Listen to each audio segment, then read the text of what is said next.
104 Building and Planning Committee meeting. We have an approval of the agenda or any changes to the agenda as presented. No I change. didn't have anything for changes. Okay, get a motion to accept. So moved. Second. I'll second for it. Thank you, John. Catherine, your vote? Yes. Mr. Elliott? Yes. Mr. Parks? Yes. Mr. Blythe? Yes. No, I'm a yes. Okay. Item C is public comment. Do we have anyone from the public that wishes to address this board and items that are on the agenda or things that we discuss at this time? No? Okay. Seeing none, we'll move on. Approval of the minutes. I have one item that I see. Under item E, project update. Fact check back should be February 23 of 23, not of 22.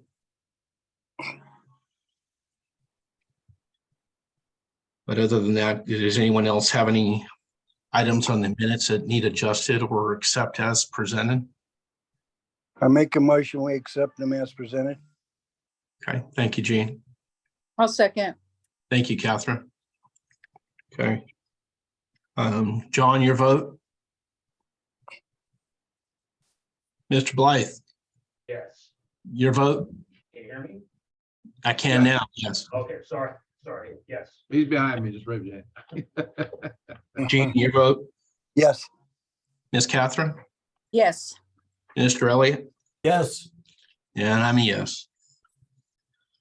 Okay. Project update, pages 5 through 8. I believe that's going to be for Bob. Yes, there's not a whole lot to add to what I sent out is the status of projects. Obviously with the master plan, it's still in plan review. It's expected to kick out in February from this last go around. But you don't know till it actually happens. There's not a site where you can go on and say, oh yeah, they're saying, they don't give projections as to when they will be completed. So it's just waiting on that. We did, I think, 4 go rounds on the FEMA grant for that project with the Cal OES and the consultants, and all corrections were made. They finally late last week agreed that everything looked really good and it's ready for submittal. So we had the lady from the county press the button for submittal, and it's submitted to Cal OES and should be going to FEMA in the next few days. Fantastic. Right. And so that's looking as good as I think it can for that. So so that's the only report I have for the master plan. There are no other issues that have come up since then. Perfect. And Thank then, you. yeah, the SPC 4D, I actually this morning finally received the insurances that it states that we were waiting on the insurance workers contractor that is working with the testing lab. That was received this morning and forwarded to our structural engineer who is filing for the permit with HCI. So that will be in the works in the next few days. And then we'll be talking about when they will start. There's some preliminary work on our part regarding one of the places that we have to take samples is in the area that is our telephone closet at this time. And there are about 60 pairs of live phone lines coming in there that are punched down onto large blocks in the old phone system, which is all currently dead other than the phone lines coming in from the outside are live. So we'll be safing all of those off and removing all of those punch blocks and removing the plywood paneling off the wall so we can get a sample of the CMU wall at that location. Other than that, all the other areas are no issue to get to for the 4D testing. So I just don't have a start date yet because we have to get the the building permit, which couldn't be filed for until we had that paperwork from the contractor for their insurance. So that was, like I said, was received today. So that's status on 4D. Everything Hey, looks Bob. like, yes. Real quick question. I know I got a email this week from JP Marion from Cal Mortgage, indicating that, you know, he was aware of our project for the 4D testing and was comfortable that everything was submitted, needed to be submitted. And that he said, just waiting for the announcement on the funding of that program for the reimbursement of that 4D testing work. And Yes. he believes that he thinks that there may be definitely be some money for us there. So Yes. he said he'd let me know as soon as they got the receipt of the funding from the state. Yeah, I was copied on that email. What this is related to is the reimbursement monies through HCI are being handled through Cal Mortgage. So the funds are being handled by Cal Mortgage and assigned out by HCI to our projects. They liked our plan. The plan looked really good. It's been approved. And so now it's a matter of once the work is complete and we pay the invoices to Twining, then we submit our paid invoices to HCI, and hopefully by then the funds are allocated through Cal Mortgage, and then they will reimburse us hopefully the entire amount. We'll see. That would be a great thing. Yes. I agree. Yeah. Okay, so on the new administration building has been kind of sitting on hold. I've had my project guy working on some other projects. One of those being the all of the painting work in the auxiliary thrift store and stuff. So we haven't been currently, working on any of the, say, exterior of that building on the backside. I did have a conversation with the architect trying to find out who at this county building department would be best to talk to regarding this floodplain issue.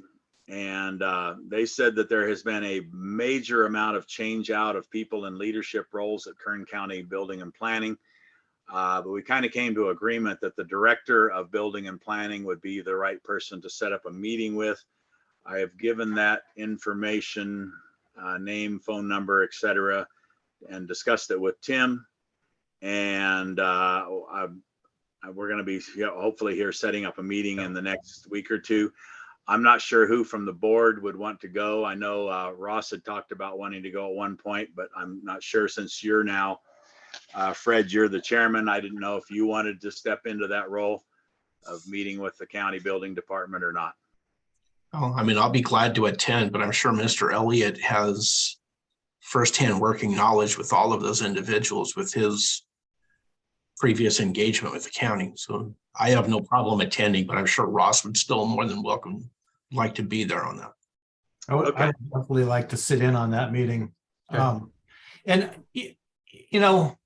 John Blythe and I got to speak with Supervisor Peters a few days ago. He spoke at the Exchange Club, and we briefed him on this floodplain issue, and he said, I want to be in that meeting. Great. Okay, So- who was Supervisor Peters. okay? So I don't know if he'll be available at the time when you have that meeting, but if he is, he would gladly be there and shortcut the process and use his whatever influence he has to solve this problem. No, that's great news. Yeah, that's good. We will certainly bring him in on that and hopefully set up a date when we can all be there. Hopefully pretty soon. So Okay. there didn't, I don't know if the title here is right, Director of Building and Planning, because Planning Department is one entity, Building Department is under the Public Works Department, so it's a separate entity. Unless they've reworked things in the last few months, I don't know that that's the right person or the right title. It is what is on the county's website for their hierarchy. Huh. Yeah, they must have Bob? changed some things. Yeah, Bob showed me the org chart. Okay. Okay, Bob, I'm a little bit confused. For the last 3 months, we've known about this, or 4 months, about the flood thing and everything. And we've been saying we're gonna set a meeting up. Why haven't we set it up before? What are we waiting for? Well, I did wait a couple of weeks on input from the architect who deals with the county a lot. And they did apologize when they got back to me that that they have been really busy. But that only talks for a couple of weeks.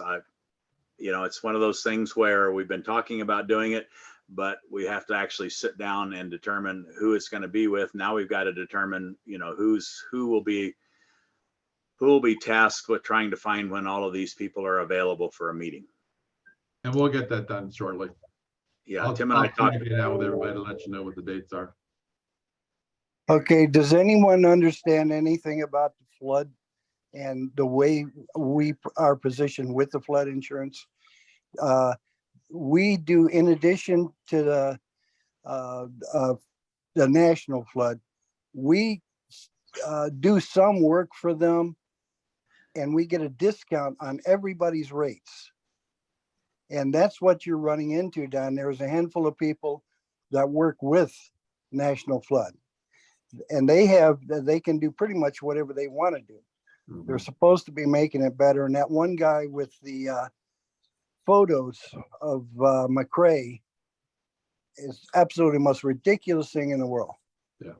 And Yep. so hopefully you deal with that once you're down there. And Peters is their boss. Right. So he should be there. Agreed. Yeah, Like I said before, take him. He's the boss. yeah, and that's why we're trying to figure out the best people at the upper levels, because the architect agreed with me. If we have conversations with the floodplain department, they don't care. They are backing their old loss study 100% and refuse to budge on anything. So we have to go to their bosses and convince their bosses that all of Kern County is under FEMA except for Mountain Mesa, and they need to be directed to toss that old map away. So anyway, it has taken a little while to try and organize.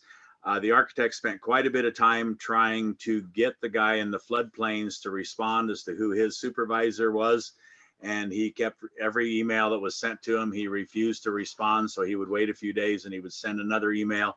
And the guy in floodplain who had made the comments refused to respond at all. Yeah, it sounds like you're gonna go in there with all your weapons and come out good. Thanks, Bob. Yeah. So, Would there be any sense in talking to some other local contractors who have run into the same issues that we are, to bring them to this meeting too, to have a louder voice? Well, most of them don't probably deal with that. I mean, it's only for anybody who's actually building in Mountain Mesa, because Well, anybody who the pulls rest permits or of the no? area here is all under FEMA. They're not under this particular provision for the floodplain. to my knowledge, Around to my knowledge, there's been no houses built in the Mountain Mesa Squirrel Valley area in the last quite a few years.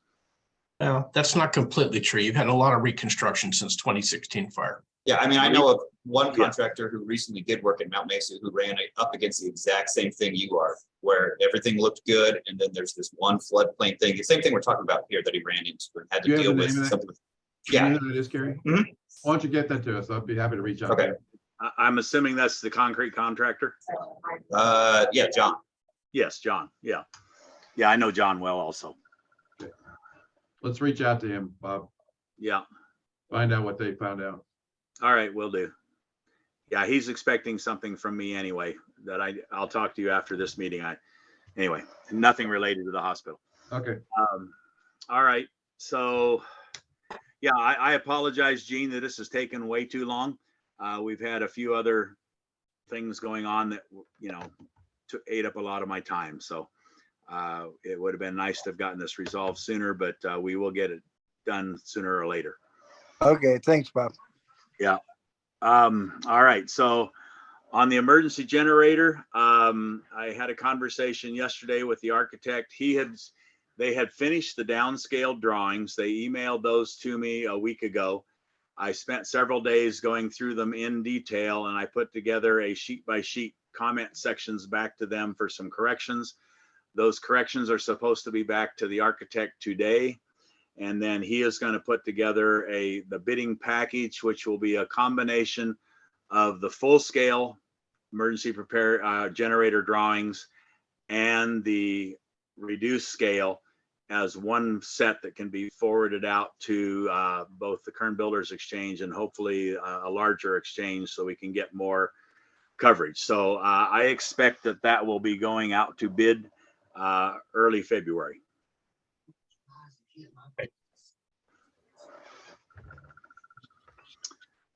And dietary water heater, yeah, we were getting ready to fire it up. I had the factory startup person here, and we got it right to the point of everything filled, everything tested, everything wired, everything checked. And when we turned it on, we found that we had a leak at the pump that was stemming from a bad flange or a wrong size flange that was sent to us by the factory. And so I ordered parts. Those flanges arrived Monday this week, and my guy's working on it today and tomorrow. And if everything goes well, after today and tomorrow, we'll be ready to finish the fire up of that water heater. And pharmacy HVAC didn't get taken off of the agenda, but I did take it off of status of projects because it is done and complete. Okay, thank you for that. Yeah. What I did, okay, let's see.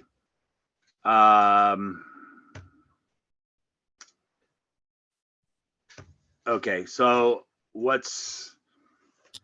I included in the list and status of projects, but I don't see it on the project or the agenda is the AB 2511. Can I talk to that, Tim? Yeah, sure, because we're Please. not asking for a decision today. We're just informing them of this new regulation that's come out that we're going to have to comply with. So Okay. it's informational. So I sat through a seminar with HCI. They've been tasked to implement AB 2511, which is Skilled Nursing Facilities Backup Power Source.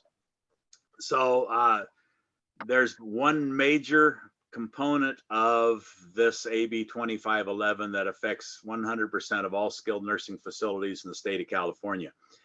And I believe this stems out of, they didn't talk about this, but I believe it stemmed out of some of the massive hurricanes and things back east that you saw on the news where skilled nursing facilities, lost power and then they couldn't maintain, habitable temperatures in the facilities.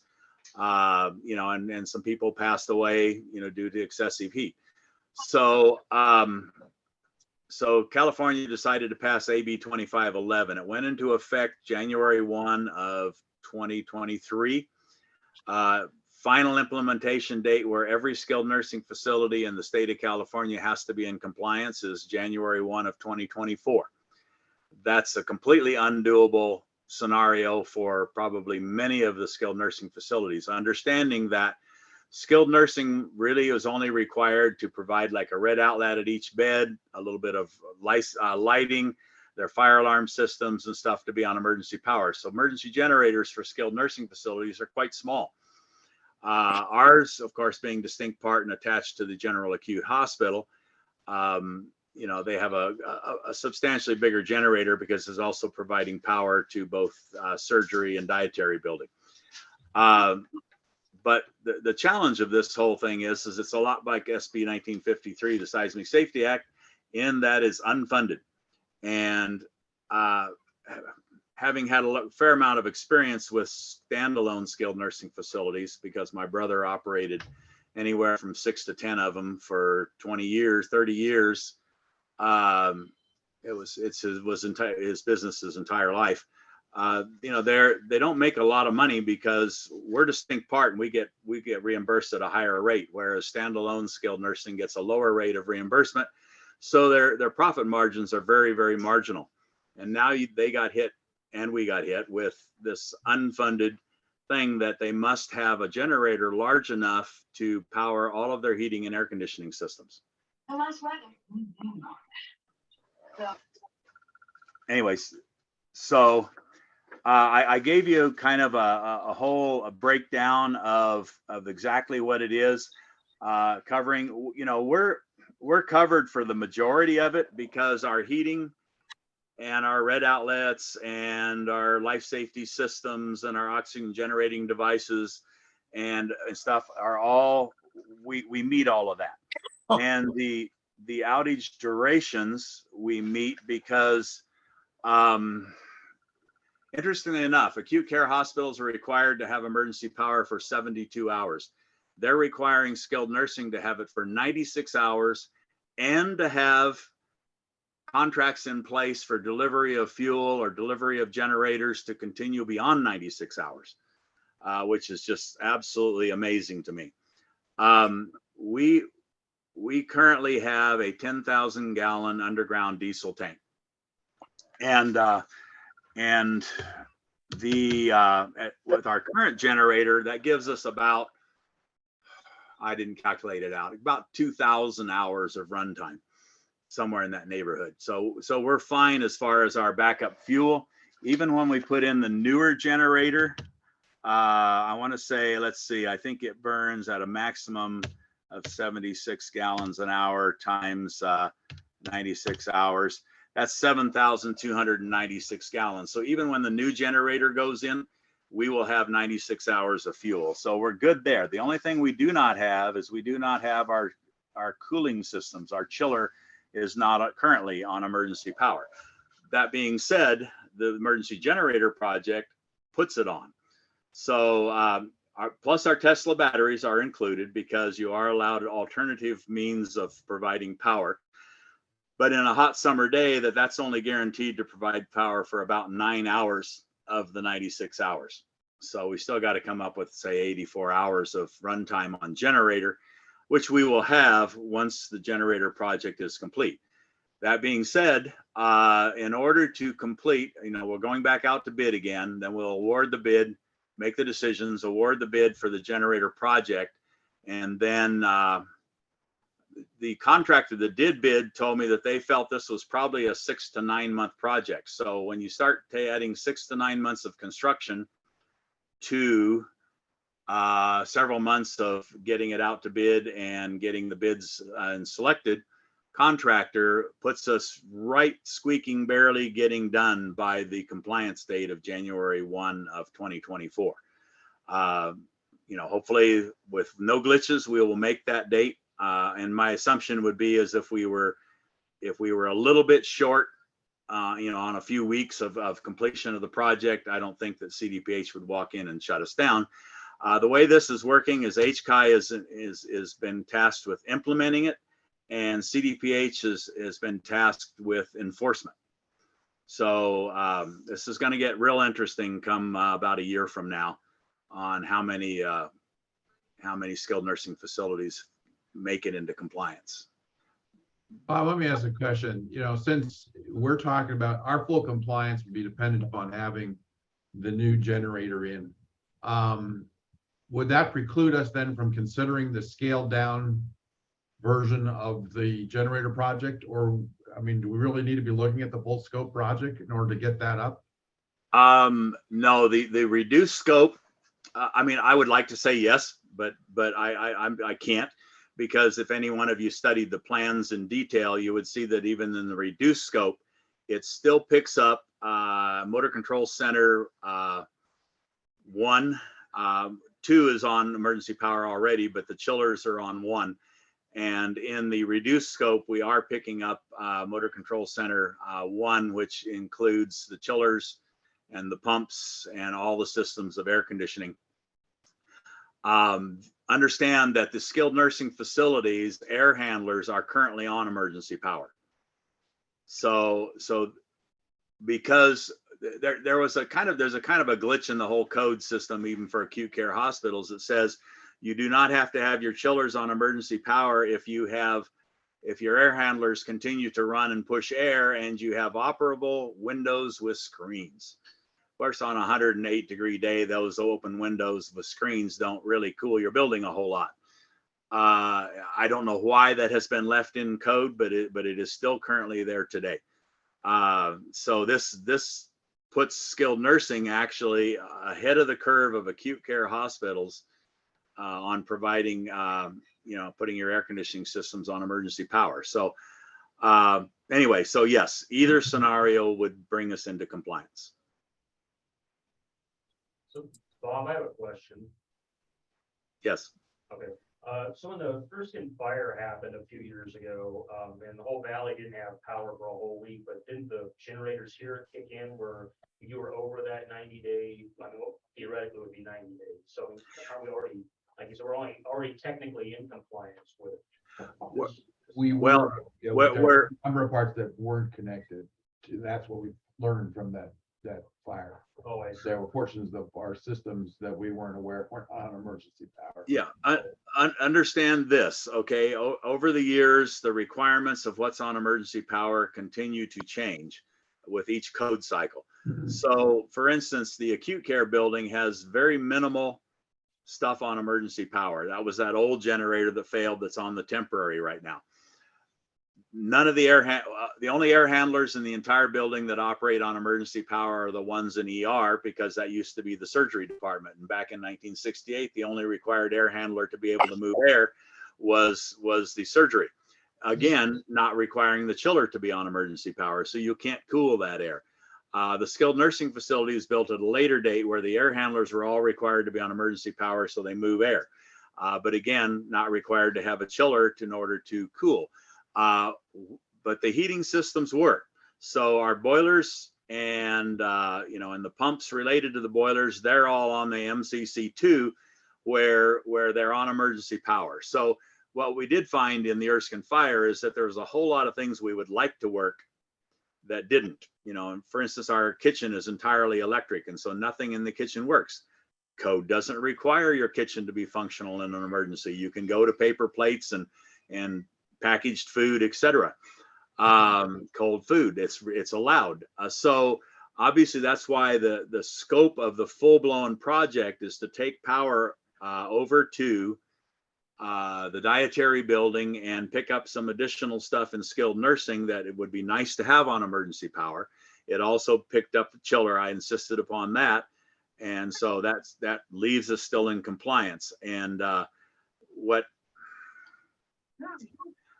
basically what we determined in the Erskine fire, we really need pretty much everything to work. So the architect and engineers were instructed to basically put 100% of the facility on the generator, and that's why the generator is as big as it is. And it's also the reason why a lot of hospitals end up with not a lot of systems on e-power, because when you upsize your generator and start covering everything, the price gets expensive. And so just as we found out. And so then the hospitals go, oh, well, we're going to scale back and we're just going to put the minimum required by code. So anyway, so does that answer your question, John? Yes, Bob, thank you. That's just, more frustrating unfunded liabilities from the state. Exactly. Hey, Bob. Yes. So technically, to be in compliance with SB 2511, we have 11 months and 1 week as of today to meet that legal date. As you just said, even if that went out to bid today, that's roughly 3 months out. Then you got a 6 to 9 month job on top of that. So realistically, if you take the latter of the two, we're already outside of that window. Yes, we could be outside of the window. That's what I stated. We could be outside of the window by a few weeks. Obviously, I'm going to try and keep this as short as possible. I'll try and make the bidding time frame fairly tight. We know the one contractor doesn't really even have to do much work because they already produced the bid and went through everything thoroughly, but they were also on the pricey side. So I have to give enough time to, other contractors to put together, an appropriate, bid. If you don't give them enough time, they bid high to make sure they cover everything. So I'm thinking that we're probably talking a time frame for bid of about 4 weeks. And then we need to hope that the generator is on time. Yes. And I've been actually emailing here in the last 2 weeks back and forth between the generator supplier and the engineers, because there's a little conflict of space, and so they're working out details of making sure everything does fit exactly. Some of the dimensions are slightly different upon the, even though we purchased the identical components that are listed by the engineers, it's going to be very tight in that particular enclosure where all the transfer switches and stuff is. So it's an ongoing process. But yes, the generator is in the works, because the generator has no changes or anything. The only details we're trying to work out right now is some minor details related to transfer switches. Bob, shouldn't there, with the hardship it's going to be created for not only private, but for most nursing homes don't have the money to do what you're talking about.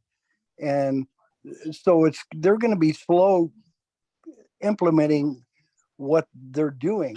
So the deadline doesn't seem like a realistic deadline. And could we segregate part of the cost percentage-wise what's in a nursing home and maybe get a hold of some of those funds? I'm assuming there's going to be money out there to help. Well,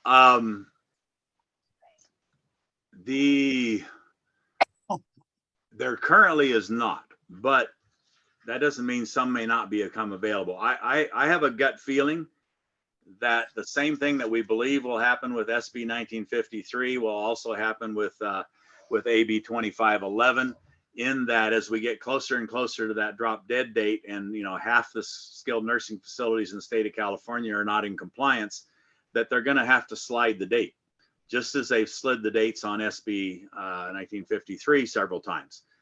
So we probably will not be out of compliance if we go beyond a number of weeks, because I have my gut. If I had a crystal ball and you asked me for a prediction, I would say that January 1 of 24 is not going to be in stone as we get closer to it. I've got a conference call coming up with the hospital association here, and I'm going to be reaching out to them to see if we can't get some support from them to see if we can alter this date on starting this thing and push back, because this is going to affect hundreds and hundreds of businesses, facilities and so forth. There's just no way this is going to get done in 1 year's time. What I'm going to do too, it just came to my mind, the gentleman that I'm dealing with at HCI with the funds for rural hospitals, I'm going to ask him if he thinks that some monies might become available for this project to cover part of our emergency generator. Good thought. Yes, that was gonna be my question, Tim. Yeah. Since you guys have the governance committee meeting today, maybe send some letters to our state legislators asking for some kind of extension on this. Yeah, no, we'll do what we have to, because this is just ridiculous. I've never seen one put something that would require this much work, In a 12-month window. Yeah, it's crazy. It's not realistic, but they do a number of things that are not realistic at the state level. Yes, they do. Yep, that's We'll for sure. listen, whatever support and help we need in that. And I'll keep you apprised on that. Okay. Surely, surely CDPH will once our permit is approved, or at least in the plan check process, they'll say, yeah, you're in compliance as best you can be. Are moving towards compliance at least. Yeah. Right. Well, let's put it this way. When I was on the conference call with HCI, and they said, if you have any questions, you send them in to us, and we'll answer them at the end of the meeting. I didn't send them a question. I stepped on some toes a little bit. I sent them a message to HCI, and the exact wording was, I says, it is just amazing that the state of California is again mandating very expensive upgrades to building systems that, similar to the unfunded SB 1953, is being placed on skilled nursing facilities. As a standalone, skilled nursing facilities are marginally profitable business. Upgrading emergency generators to be large enough or other power sources will be beyond the costs that most facilities will be able to afford. They actually responded, and their response was, please contact your local assembly person with your concerns. HCI has only been tasked with application and was not involved with the development of this law. Yeah, that's true. So yeah, I had to say my piece to them, which they did not appreciate. Well, this gets back to the whole issue, again, of complaining to Oshpod about SB 1953 and stuff like that, just saying, hey, listen, we just enforce it. We don't create the law, so Yes. that's in essence what they're saying. This is the legislators that did this. Yep. Well, how many of those legislators actually visit healthcare facilities in California? That's None. They don't have any concept of what it takes to do something or to work through state agencies to get things done like this, especially Oshpod. Yeah. So, I mean, you got the hospitals all cramming, the next couple of years trying to get their seismic stuff done. And now you're gonna have all the skilled nursing facilities to get into that mix of getting their applications approved and everything else. It's gonna be a nightmare. I would still much rather deal with Oshpod HCI than I would with Kern County Building Department. Yeah, I agree with you on that one. That's for sure. Cool. Okay. Anything else, Bob? No, I just wanted you to understand, where we're at. I think we'll be okay. It's going to be very, very tight. It's going to be very, and I'll push the contractor hard to try and keep their construction timeline short. But we're in a lot better shape than everybody else because we already got approved plans. That is true. So yeah, that's the end of my report, unless there's any more questions. Any questions for Bob? Ms. Catherine? No, I don't have any. Thank you. Jean? No, Bob, when you're at that flood meeting, if you would, don't mention my name. No, I'm going to tell them this is. Hey, there's some upgrades going on in that building down there. I don't know if they were. I'm going to tell them that this is all you're doing. no, my house is right on the border. I'm out of the floodplain and you are in. So I don't want the line being moved. The line's been moved. I understand. Actually, FEMA redid the flood maps for our area about a year and a half ago. And I brought them all up and I studied the old ones compared to the new ones. And the areas that where they increase the FEMA floodplains are not around the hospital. The two sides of town through Mountain Mesa remained identically the same. They expanded it over to the east into some of those first communities. They're now in a floodplain, between us and the cement plant out there. But the county overrides what FEMA does. Again, we do our own research and feel like we're making it better. We get a discount as a group, as the whole entire county. We get a discount for doing that. But in this case, we're getting a discount for everybody else by screwing up Mount Mesa. Yeah, so I won't mention your name, Gene. I'm just joking. All right, I just don't want my house upset. we'll just we'll tie some floats around your house so that when that flood hits, it'll float and stay Okay. upright. Thanks, Bob. Yep. Ross, anything? No, I'm done. Thanks. I sent Tim and Bob an email on who I think we should be meeting with. So, Yeah, I saw that come through, Ross. Thanks, Ross. sure. Thank you, Bob.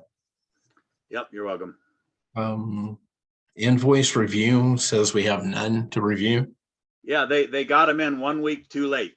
I received several invoices a few days ago. We've attached them to the various things. They're going off to Dave for approval and go through the steps. So they'll be at the next meeting. Okay, thank you. Mr. Davis, update on exploring clinical services. So not too much new to report. At the last meeting, I said that we were going to be meeting with several people from the school and someone from Colombo Construction, and just to look at potential sites for something that meets the school district's needs and the healthcare district's needs. We ended up canceling that because it was one of the days of heavy rain. So that's been rescheduled until February 3rd. So we're going to do the same thing where we're kind of looking at some potential sites. And then we're also going to right after that meeting at 9 o'clock, we're having our next meeting of community partners and looking at seeing what community needs are that the school district can help fulfill with the participation of other agencies. So looking forward to that. We have, I think Tim reported that, we had an interview with a physician a few weeks ago. And, we gave her a couple different versions of an offer. I just sent her a text message earlier this morning, haven't heard back from her, but through the recruiter, she felt that this site was geographically very favorable. And she also said that while she has obligation for doing a couple other interviews at other sites, I'm not sure exactly where, this one was pretty much at the top of her list right now. So keeping fingers crossed about that. I think she'd be a great addition for us if she agrees to come on. So, with the, the reason we're talking about it here is because we're talking about, physical expansion into Lake Isabella.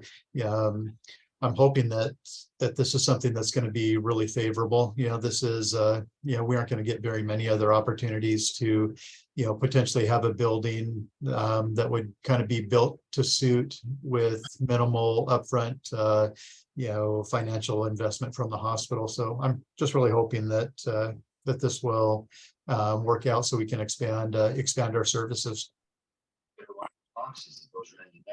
Great. Okay. Any questions for Greg? You're talking about building a building.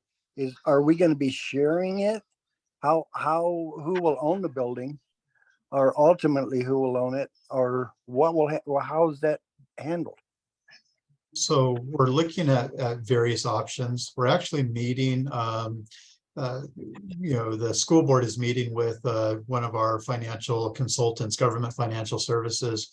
We're meeting on February 7th to talk about some other infrastructure things that the school is looking into. So this would be a separate project from that, but it's not really set. Looking at potentially having having the school district, if they see that it's going to be beneficial to, potentially build a facility to, to suit our needs, that would be ideal. Or potentially looking at something that maybe the hospital would want to build their own structure adjacent to a facility that the school is already doing. The financial consultants, the GFS, they're used to doing kind of projects like this, mostly for schools, but also for some healthcare.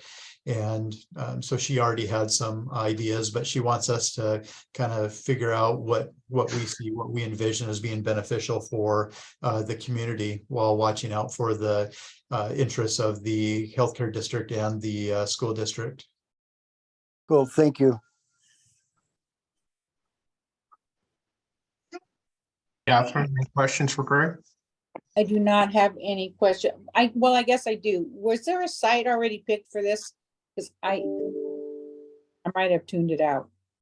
No, we're actually, that's the main purpose for our kind of early get together. We're getting together at like 7:30 in the morning, and we're just going to drive around and see, actually as a group, with one of the contractors that the school has used in the past, Colombo Construction, and look at different areas that, like, would this meet our needs? Would this meet the school district's needs? Would, can the community access this? So we're looking at various properties. There's some properties on the boulevard, some properties that have some really old buildings that maybe could be torn down, looking at some property that the hospital owns right now.